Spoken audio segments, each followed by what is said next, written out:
खुलुमबाय लोगोफोर गिबियावनो नोंथांमोनखौ गासैखौबो आंनि गोदान भिडिअ बरायनाय बावहरनाय थाबाय। जोंनि आसामनि जि लाइमोनफोर बा सेंग्राफोर जेसेबां बे बेंगलरफोराव फैबाय दोङो बा तामिलनाडुफोराव फैबाय दोङो सोरबा केरालायाव थांबाय दोङो बिथांमोननि गोबाङानो बहुद उसुबिदा मोनो, बहुद खस्थ' सहायनो गोनां जायो आरो बिनि गेजेराव किसुमाना जिउखौनो गोमानो गोनां जायो। आरो थिग बिदिनो बेंगलराव साननैसो सिगां जालांनाय जाथाय आरो बे जाथाया जाहैबाय 24 खालि सासे लाइमोन बेयाव गंसे हटेलाव जिउ गोमानो गोनां जायो। आरो माबोरै बे जिउ गोमानो गोनां जाखो गासै डिटेल्सखौ मिथिगोन बे भिडिअनि थ्रुयै। नोंथांमोना भिडिअखौ जोबजासिम नायलांबाय था आरो लोगोसे जायफोरा गोदानै आंनि चेनेलाव फैदो चेनेलखौ साबस्क्राइब खालामना लाबानो जाबाय, मानोना आं बेफोरबायदि भिडिअ नोंथांमोननि थाखाय लाबोगासिनो थायो। जाथाया जाहैबाय 23 खालि सासे सेंग्रा आरो सासे सिख्ला सानैबो गंसे हटेलाव थाङो आरो हटेलाव थांनानै बेयावनो थानो होननानै बिसोरो रुम गंसे भारायाव लायो आरो सानैबो गावसोरनि रुमाव थाङो। थांनायनि उनाव अखानायै जेब्ला सम जायो, सम जानायाव बै हटेलनि कर्मचारिफोरा बिसोरखो जि लेन्डलाइननि फन दंमोन रुमाव, बै फनाव फन हरनानै सोंहरो जे नोंथांमोना रुमखौ अब्ला खालि खालामगोन। बिदि बुंनायाव बै हौवाया बुङो जे आङो दिनै सानसे थाबावगोन, गाबोनसो आङो रुमखौ खालि खालामगोन। बिदि बुंनायाव इखालिबो बिदिनो थानायसै आरो थानायनि उनाव अखानायै जेब्ला 25 नभेम्बर जायो, बै 25 नभेम्बर खालिबो थिग बिदिनो हटेलनि कर्मचारिफोरा सोंहरनायाव बिखालिबो बियो बुङो जे जोङो दिनै खालि खालामा, गाबोनसो खालि खालामगोन। आरो बिदि बुंनायनि उनाव इखालिबो बिदिनो थानायसै। नाथाय 26 खालि सानजौफुआव बे हौवासायाल' हारसिं सिरियै ओंखारलाङो बै हटेलनिफ्राय। आरो ओंखारलांनायाव इखालिबो जेब्ला सम जायो, सम जानायाव बै हटेलनि स्टाफफोरा फन हरबाय थायो। फन हरबाय थानायाव बै फनखौ रावबो रिसिभ खालामा।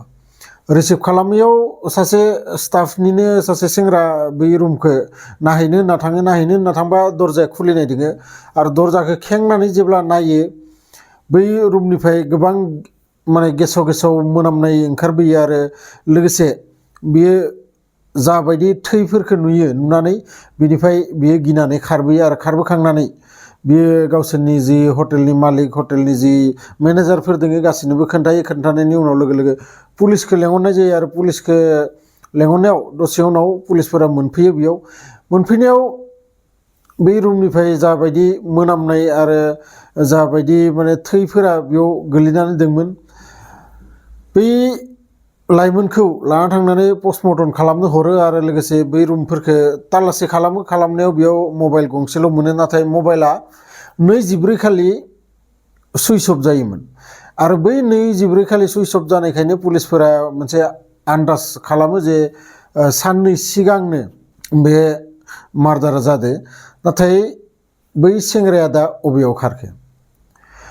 बिदिनो पुलिसफोरा मोनथाम टिम बानायो। टिम बानायनानै बै सेंग्रानि पिसा खालामो, जाय माने CCTV केमेराफोरखौ नागिरो बा बिनि जि फन नाम्बारनि लकेसनफोरखौ नागिरनानै बिखौ गोबां सान नागिरनो गोनां जायो। माबोरै बियो पुलिसफोरखौ धोखा होनो थाखाय बियो बै कर्नाटकनिफ्राय मध्य प्रदेश थाङो, उत्तर प्रदेश थाङो, ओमफ्राय बिदिनो गोबां जायगा बियो बेराय लास्टाव जेब्ला बिनि राङा जोबां जायो, जाबाथाय बियो गिदिंफिननानै बै कर्नाटकआवनो आगान होफैफिनो।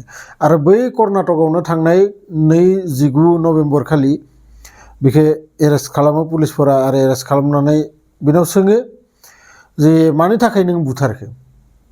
नाथाय बै मानसिया दाबो मानि थाखाय बुथारदो बे खोन्थाखौ पुलिसनि सिगाङाव खिन्थानानै लायाखै। आरो बियो बुंदो जे बे आंनि पार्सनेल मेटार, आं नोंथांमोननो खोन्थाया, आं बुथारदो। नोङो गावआ गनायनानै लादो, बियो मानिनानै लादो जे बुथारदों होननानै। नाथाय बियो दासिमबो पुलिसनि सिगाङाव खिन्थानानै लायाखै जे मानो बै सिख्लाखौ बुथारदो। सिख्लानि मुङा जाबाय माया डेका गगৈ, आसामनिनो। आरो बियो ससियेल मिडियायाव खोब एक्टिभ दंमोन, मानोना बिहा ब्लगनि मोनसे चेनेलबो दंमोन, इन्स्टाग्रामावबो गोबां फलोवार्स दंमोन। आरो मिथिनो मोननाय बायदि बै सिख्लाया 19 बैसोनि जागोन आरो लोगोसे बिहा रिलेसननि सुबुंफोरबो बै बेंगलरावनो थायोमोन आरो बिसोरजोंनो लोगोसे बै सिख्लाया थायोमोन। आरो ससियेल मिडियानि थ्रुयै बै सेंग्राजों बिसोरो फ्रेन्डशिप जायो। बै सेंग्रानि मुङा जाबाय आरब हनय होननाय आरो बै सेंग्राया जाबाय केरेलानि। बियो केरेलायावनो फरायनायखौ फोजोबस्रांनानै बियो बेंगलराव फैयो बै सिख्लानि थाखायनो, बै माया देकानि थाखायनो। आरो बेंगलराव फैनायाव बै मायायानो बिखौ गंसे प्राइभेट कम्पानियाव जब मोनसे नागिरनानै होयो, जेराव बियो 15 निफ्राय 20,000 रां पेमेन्ट हिसाबै मोनोमोन। आरो बिखौ मावै मावैनो बियो सानदोंमोन एक्सुवेलि बै मायाजों गावजों लिभिं रिलेसनशिपआव थानो होननानै।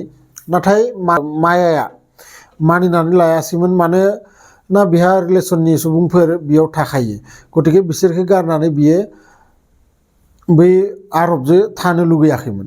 नाथाय आरबा बिखौ एसेयावनो एसे सन्देह खालामबाय थायोमोन, मानोना बियो जिहेतु ब्लगार, जिहेतु बिहा इन्स्टाग्रामफोराव गोबां फलोवार्स दङ, बिनि थाखायनो बिखौ एसेयावनो एसे सन्देह खालामबाय थायोमोन। आरो बै सन्देहनि थाखायनो बिखालिबो 23 नभेम्बर खालि बै हटेलाव हराव बिसोरो नांलाय खमलाय जायो। आरो नांलाय खमलाय जानायावनो बियो बै हटेलावनो आरब हनय होननाया बै सेंग्राया बियो अनलाइनजों दिरुं दोंसे आरो लोगोसे सेखा गंसे अर्डार हरोमोन। बै हटेलावनो बियो रिसिभबो खालामो आरो इखालिनो बियो बै सिख्लाखौ बेयाव सुथारनानै बुथारो। गतिके साननानै नाय बेसेबां गेदेर मोनसे प्लानिं मावनानै बिखौ बुथारदों। आरो बै सेंग्राया 21 बैसोनि। नोंथांमोनखौ सिगांनो खोन्थानाय बायदिनो बै सेंग्राया केरेलानि आरो लोगोसे बै सिख्लाया जाबाय आसामनिनो। गतिके बेफोरबायदिनो खोब बाहेरायाव फैदोंबाबो साबधानै था। बेफोरबायदि फटकनो जायजोंनो मेजोंनो बिश्वास बा फोथायनानै जानला मोनला हटेलफोराव थांलाबायनाङा। जोंनि बर'नि जि लाइमोनफोर बिसोरथ' एसेयावनो एसे फुलायजायो, मानसिफोरजों थगायजालाबायो। बेफोरबायदि जानाङा, मानोना जोङो गोबां बेफोरबायदि नुनो मोनबाय थायो। आरो नुनो मोनबाय थानायखायनो आंबो सानबाय बे भिडिअखौ लाबोबा हयथ' नोंथांमोनाबो एसे लेसन मोनगोन जे बेफोरबायदि खालामनाया बेसेबांदि गोरोन्थि। जायखिजाया भिडिअखौ मोजां मोनोब्लाथाय लाइक, शेयार, कमेन्ट खालाम। आरो लोगोसे जायफोरा गोदानै आंनि चेनेलाव फैदो, चेनेलखौ साबस्क्राइब खालामना लाबानो जाबाय, मानोना आं बेफोरबायदि भिडिअ नोंथांमोननि थाखाय लाबोगासिनो थायो। लोगो मोनगोन बिदिनो मोनसे इन्टारेस्टिं भिडिअ लानानै नेक्स्ट भिडिअआव। गोजोन्थों।